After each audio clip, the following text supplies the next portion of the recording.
odamning joriy holatidan uning tavajjuhi muhimroq bo'ladi, bilib qo'yinglar shuni.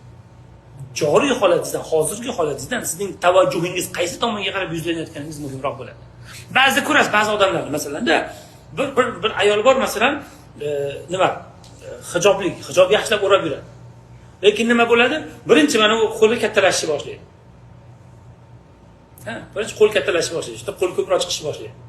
Keyin chochib barda uch paydo bo'lib qoladi. Keyin ko'tariladi. Keyin har zamonda ro'mol tushib ketadigan bo'ladi. Oldida bir haligi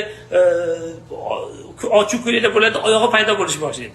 Mana sekin-sekin ro'moldan chiqib, bittasi aksi bo'ladi. Hali ro'molga o'ramagan, lekin bir sharfi paydo bo'lib qoladi. Keyin uni ro'molga aylantirishga harakat qiladi. Keyin bir kengroq kiyishga harakat qiladi, yopinishga harakat qiladi.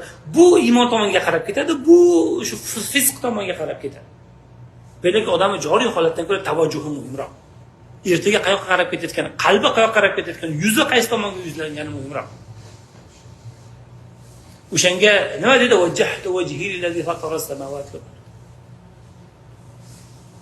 Wajjahtu wajhi lillazi fatara as-samawati wal ard. Men osmonlarni va yerni yaratgan zotga yuzim bilan yuzlantirdim dedi Ibrohim alayhisalom. Yuzim yuzlantirdim degani, ya'ni qiblaga, Ka'baga qaradim yoki jismoniy yuzlantirdim degani emas, bu degani qalbimni, hayotimni, yo'nalishimni, tavajjuhimni men ana shu tomonga qildim, iymon tomoniga qildim degan.